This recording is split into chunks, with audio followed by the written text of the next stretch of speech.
There's a ship out front of camp that's in much closer than we usually see them. It's one of the old lake ships, and there's something special in the back of it right there. I've got to look it up and see what ship it is.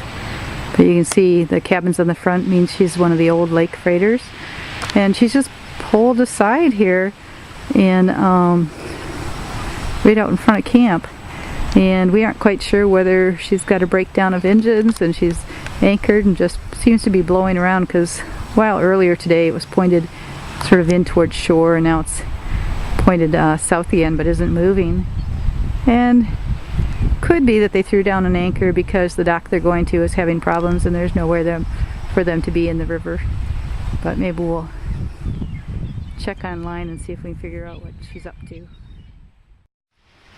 Okay, so here it is evening and that ship is still out there, and brighter lights came over and there's a second ship next to it now, and we aren't quite sure what's happening, but someone's coming to help out. So we'll go on our Boatnerd.com site, take a look and see what ship this is and maybe what ships come to help it.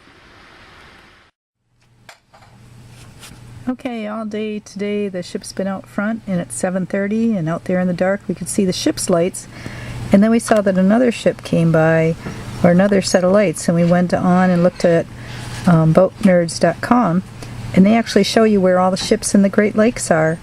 And the ship Algosteel is our freighter that's been stuck out front all night.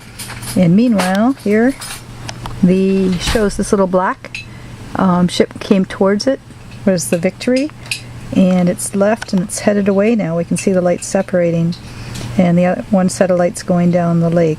It looks like the Victory is going back to Port Huron.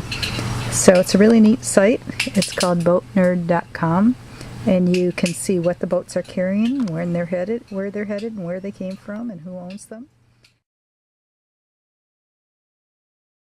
So it's interesting as we track the boats and ships going by us here at YWCA Camp Cavell.